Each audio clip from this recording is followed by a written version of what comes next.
From Storm Tracker 6, this is Forecast First, sponsored by Auto Owners Insurance. Simple human sense.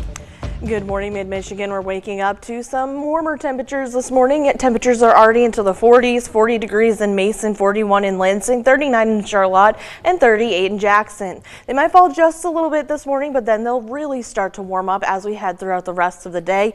And we'll even see some sunshine, I think, for some of the day today. But again, we're starting to see some of those clouds work their way in. I think we'll see some filtered sunshine throughout the day. Then over the next 12 hours, we'll see mostly cloudy skies and eventually some rain showers do make their way in later on tonight. I'll have the full details coming up in just a little bit. 6 News this morning starts right now. WLNS is here for you with 6 News this morning. Good morning, Mid-Michigan. Thank you for waking up with us. It's Sunday, December 8th. I'm Karina Prieto, and we're here for you now with this morning's top stories. Overnight in Syria, there are reports of a seismic change toppling the country's government. Syrian state TV has aired a statement saying President Bashar al-Assad has been overthrown, and outside monitors claim he has fled the country after rebel troops entered Damascus. Bradley Blackburn is following the breaking story. On the ground in Damascus, images of Syrian President Bashar al-Assad loom over abandoned military checkpoints. There was celebration in the streets of the country's capital as rebel fighters said they had taken control of the city. Rebels have rapidly advanced across the country in recent days, taking control of major cities, a lightning shift in a long-simmering civil war. In the city of Homs, a statue of former Syrian President Hafez al-Assad was toppled by a cheering crowd. Rebel leaders said the city had been fully liberated. This is a historic moment that will distinguish between right and wrong, said the rebel leader Abu Muhammad al-Golani in a recorded video. Hundreds of thousands of civilians have been displaced with the renewed fighting. Video Saturday showed Syrian troops at the Iraq border seeking sanctuary. And on Sunday, Reuters reported the Syrian army notified officers that President Assad's rule has ended. A UK-based war monitor reports Assad has left the country on a flight out of Damascus.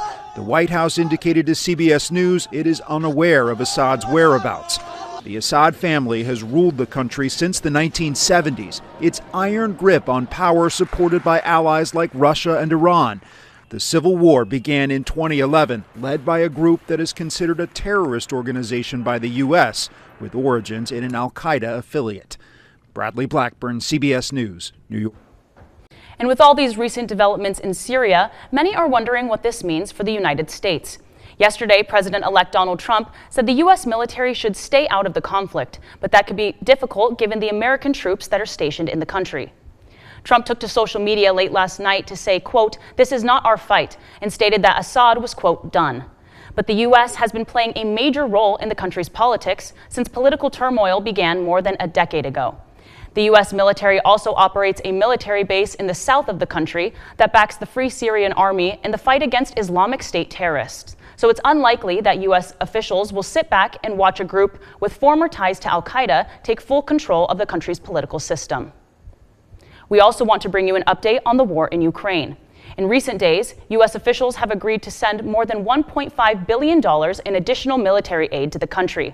The massive spending package is an attempt by the Biden administration to send long-term aid to the country before Donald Trump takes office next year. The weapons being sent include high-tech drones, new types of bombs, and long-range rockets. These are investments into the future of the Ukrainian military, and it is not expected to have an immediate impact on troops on the front lines. U.S. officials have sent $62 billion to Ukraine so far, and some Republicans, including Donald Trump, see this as a waste of money, and funding is expected to be cut when he takes office. But Trump did take time to meet with the Ukrainian President Zelensky in Paris yesterday to celebrate the reopening of the Notre Dame Cathedral. We'll have more on that ceremony later on in our show. And back here in the U.S., a nationwide manhunt is now underway for a suspect who murdered one of America's highest-paid CEOs in the heart of New York City. Police found new evidence over the weekend, but they aren't any closer to finding answers. Police suspect this was a targeted attack by a gunman who did a lot of planning. Words like deny and delay were found written on the bullet casings, and monopoly money was found in the shooter's suspected backpack. That would indicate a motive against the insurance company, and the shooter has seen support from some circles of the country that are also frustrated with the industry. Police currently have a photo of the suspect, but no leads on a name or where he might be. But authorities believe that he has almost certainly left New York by now. And here in mid-Michigan, there was a scary incident this weekend after a man crashed his car into a restaurant and then tried to grab a deputy's rifle during his arrest. It happened at around 10 o'clock on Friday after a driver crashed into iPot, a hot pot barbecue and sushi buffet in Lansing. The car crashed into the front left side of the building, breaking through the wall and window.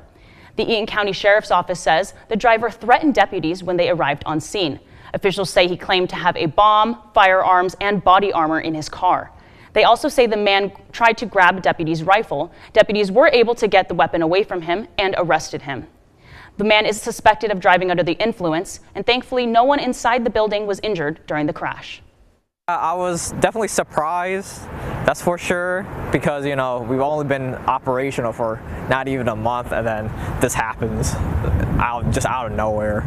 So it will definitely delay us a bit, but we are pretty hopeful that we can at least resume operations while hopefully the construction is being done. And staying in Michigan, a new bill made its way to the House Energy Committee that would make our state one of the best places in the world to build the next generation of nuclear reactors. This would apply to a brand new type of small modular reactors, which are similar to the designs used on aircraft carriers. The bill would not only make it easier for companies to build these in Michigan, it would also increase college programs for nuclear science and pay off the cost of those degrees for people who work in Michigan for at least 3 years.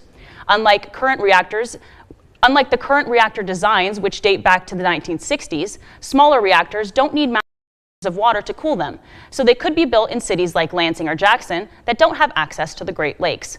They also produce a lot less waste. And unlike wind or solar, nuclear power stays on all the time. And industry leaders see it as one of the fastest ways to transition parts of the state to green energy. These bills have seen wide bipartisan support, but given the current legislative session, we will probably have to wait until next year to see it move forward to a full vote. From Storm Tracker 6, this is Weather on the Sixes, sponsored by Auto Owners Insurance. Simple human sense. Well, we're seeing quiet conditions this morning and the roads are a little bit wet, but that's just because we've seen some melting snow for the overnight and even into this morning. Right now, Jackson, you're looking quiet and those temperatures are warming up quite nicely for this morning. In fact, we're seeing them into the 40s already. 40 in Mason, 41 in Lansing, 39 degrees in Charlotte, 37 in Marshall, and 39 in Hillsdale. They might fall just a little bit this morning, but then they'll rebound nicely as the sun begins to rise. And we're also noticing that we had a little bit of some clearing skies overnight, and we're just left with mostly clear skies, but a few clouds moving in, and we'll continue to see the filtered sunshine throughout the day. In fact, we don't see any rain showers moving in until very late tonight into early tomorrow morning, so you won't need the umbrellas or the rain gear for today.